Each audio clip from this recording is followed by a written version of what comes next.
Liên quan đến vụ tai nạn đường sắt kinh hoàng tại thủ đô Bangkok, Thái Lan làm cho 8 người chết và 32 người bị thương.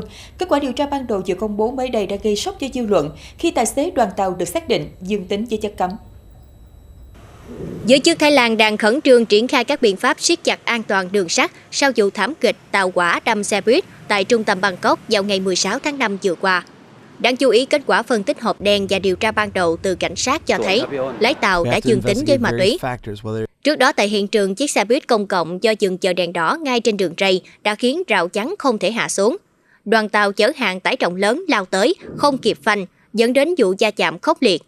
Đây được xem là một trong những vụ tai nạn đường sắt nghiêm trọng nhất tại Bangkok những năm gần đây.